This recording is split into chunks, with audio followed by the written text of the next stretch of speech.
The New England Patriots are on a spending spree in NFL free agency. But whether it works out or not, much of the discussion is going to be centered around their coach and QB. I'm Robin Lundberg here with Wilton Jackson and Ben Pickman. And guys, who do you think will be facing more pressure for this to work out? Cam Newton or Bill Belichick?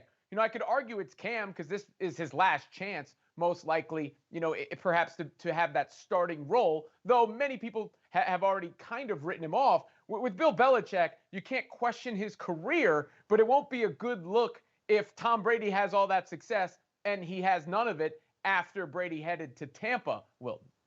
You know what, Robin? I have to easily say that it's more pressure on Cam Newton. And to Belichick, to the statement that you made about Belichick, I think it's more of a case of him getting back to the standard of winning and the standard of excellence and success that he's built in New England over the last 2 decades. You're talking about a coach who has the most Super Bowls among coaches, and then also a lot of those most of those Super Bowls came at the hands of Tom Brady. So when you think about that, you lose your former future Hall of Fame quarterback in Tom Brady, and he goes and wins the Super Bowl in his first season, and then the Patriots finish 7-9 in the bottom, and also in the bottom of passing statistics and in offense in general.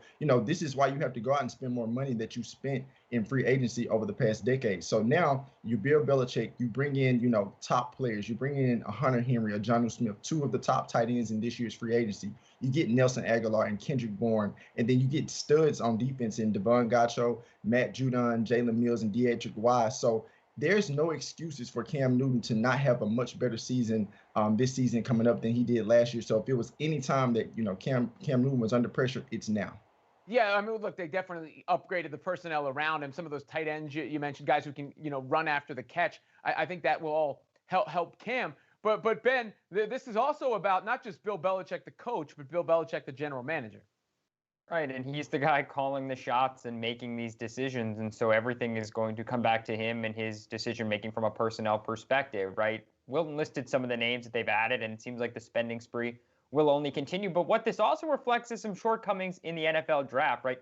You look at some of the most recent draft picks by Belichick and the New England Patriots, and they're not that successful, right? Just last year, they drafted two tight ends in the third round, right? They had drafted N'Keal Harry in the first round. Let me list you some other wide receivers and tight ends: Braxton Berrios, Ryan Izzo, Malcolm Mitchell, A.J. Derby. Stop me if you have heard of any of these names. Josh Boyce. I could keep going. These are all just since 2013. That is why they needed to add wide receivers, why they needed to add tight ends. And the other thing to keep in mind is New England is not just getting all these players in free agency, but last year they had a league-high 8 opt-outs. So they're going to get some other talent, especially on the defensive side of the ball, back.